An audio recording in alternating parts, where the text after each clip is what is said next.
الحمد لله رب العالمين والعاقبة للمتقين وصلى الله وسلم وبارك على عبده ورسوله نبينا محمد وعلى آله وصحبه أجمعين. أما بعد، عن عمر بن الخطاب رضي الله تعالى عنه قال: بينما نحن جلوس عند رسول الله صلى الله عليه وسلم إذ طلع علينا رجل شديد بياض الثياب شديد سواد الشعر لا يرى عليه أثر السفر ولا يعرفه منا أحد، حتى جلس إلى النبي صلى الله عليه وسلم فأسند ركبتيه إلى ركبتيه ووضع كفيه على فخذيه وقال: يا محمد أخبرني عن الإسلام. فقال: الإسلام أن تشهد أن لا إله إلا الله وأن محمدا رسول الله وتقيم الصلاة وتؤتي الزكاة وتصوم رمضان وتحج البيت إن استطعت إليه سبيلا. محترم حاضرین، یہ امام نووی رحمہ اللہ کی کتاب الاربعین النوویہ کی دوسری حدیث ہے. حضرت عمر بن خطاب رضی اللہ تعالیٰ عنہ وارضاہ حدیث کے راوی ہیں. بیان فرماتے ہیں کہ ایک دفعہ ہم لوگ اللہ کے نبی صلی اللہ علیہ وسلم کے پاس میں بیٹھے ہوئے تھے. تبھی آپ صلی اللہ علیہ وسلم کے پاس میں اچانک ایک آدمی آیا جس کے کپڑے انتہائی سفید تھے اور جس کے بال انتہائی کالے تھے. اس پر سفر کے کوئی آثار نہیں تھے اور ہم میں سے کوئی اسے پہچانتا بھی نہیں تھا. وہ چلتے ہوئے آپ صلی اللہ علیہ وسلم کے پاس میں آئے اور آپ کے گھٹنوں سے گھٹنے لگا کر بیٹھ گئے اور اپنے ہاتھوں کو آپ صلی اللہ علیہ وسلم کی رانوں پر، یا ایک قول کے مطابق اپنی رانوں پر رکھ لیا اور اس کے بعد میں کہا کہ اے محمد، اسلام کے بارے میں بتائیے. تو آپ صلی اللہ علیہ وسلم نے فرمایا: اسلام یہ ہے کہ تم اس بات کی گواہی دو کہ اللہ کے علاوہ کوئی معبود برحق نہیں ہے اور محمد صلی اللہ علیہ وسلم اللہ کے بندے اور اس کے رسول ہیں، اور تم نماز قائم کرو، زکوٰۃ ادا کرو، رمضان المبارک کے روزے رکھو، اور اگر اللہ رب العالمین نے تمہیں طاقت دی ہے، تمہیں مال دیا ہے، تو تم اللہ کے گھر کا حج کرو. محترم حاضرین، اس روایت میں ہمیں حضرت جبریل علیہ السلام نے اللہ کا دین سکھایا.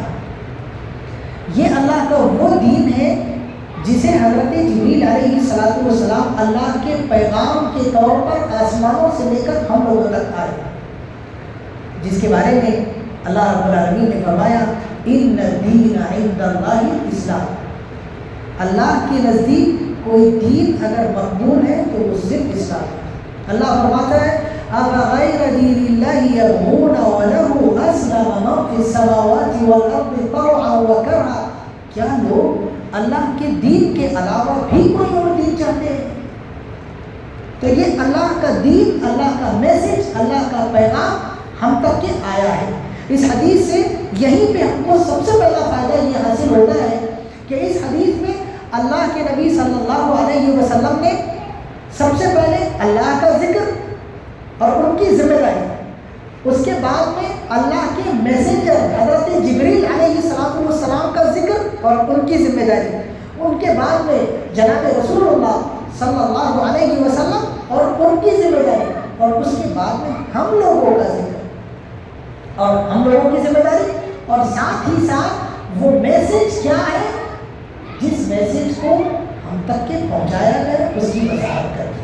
چنانچہ اسی لیے امام زہری رحمہ اللہ کہتے ہیں: علی اللہ الرسالہ، اللہ کا کام پیغام پہنچانا ہے، وعلی الرسول البلاغ، اور جو رسول ہیں چاہے وہ رسول فرشتوں میں سے ہوں، چاہے وہ رسول انسانوں میں سے ہوں، یا رسولوں کے بعد میں اللہ رب العالمین کے چنندہ اور اللہ کے نبی صلی اللہ علیہ وسلم کے وارثین بندے ہوں، ان کا کام اس پیغام کو پہنچانا اور باقی لوگوں کا کام اسے قبول کرنا اور تسلیم کرنا ہے. اب کتنے افسوس کی بات ہے ہم میں سے کئی افراد ایسے ہیں جنہیں اللہ کے اس پیغام کے بارے میں کچھ بھی معلوم نہیں. زندگی کے 40 سال بیت گئے، 50 سال بیت گئے، 30 سال بیت گئے، 20 سال بیت گئے، لیکن اللہ کے اس میسج کو ہم نے پڑھا نہیں، جانا نہیں، سمجھا نہیں، سیکھا نہیں. کتنے افسوس کی بات ہے. چنانچہ آج ہمیں یہاں اٹھنے سے پہلے یہ عزم کر کے اٹھنا چاہیے کہ ہم اللہ کا میسج اگر ہمارے پاس میں آیا ہوا ہے تو ہم اس کو پڑھیں. اب دیکھیں، آپ موبائل اپنے پاس میں رکھیں، ہر ایک کے پاس موبائل. اب اگر آپ کے والد کا، والدہ کا، زوجہ کا، یا آپ کے دوست کا، یا آپ کے دل کے قریب جو بھی افراد ہے، اس کا میسج اگر اس میں آئے گا کیا آپ نہیں پڑھیں گے؟ اگر نہیں پڑھے گی تو کیا وہ ناراض نہیں ہوگا؟ نہیں ہوگا، بے شک ناراض ہوگا. تو اللہ کا پیغام جو آپ کے پاس میں آیا ہوا ہے، اگر آپ نے اس پیغام کو سر اٹھا کے نہیں دیکھا، اس کو کھول کے نہیں پڑھا، تو اللہ ناراض ہوگا؟ ناراض ہوگا، پکا ناراض ہوگا. آپ کو بات کرنا بند کر دیجیے. کیا بھائی کال کر رہے اٹھا نہیں رہے، کیا بھائی میسج کر رہے میسج دیکھ بھی نہیں رہے، رپلائی بھی نہیں کر رہے، ناراض ہو گئے؟ ناراض ہو گئے. اب اللہ رب العالمین ناراض نہیں ہوگا؟ بلا شک ناراض ہوگا. لہٰذا آج کے اس حدیث کا پہلا اور آخری فائدہ، کل انشاءاللہ مزید فوائد ہے. فائدہ یہ ہے کہ اللہ کے پیغام کو ہم میں سے ہر ایک کو پڑھنا ہے، تاکہ قیامت کے دن اللہ کی یہاں ہمارے لیے حجت رہے، ہمارے خلاف حجت نہ رہے. اللہ ہم سب کو توفیق عطا فرمائے. آمین. وآخر دعوانا الحمد للہ رب العالمین. والسلام علیکم ورحمۃ اللہ وبرکاتہ.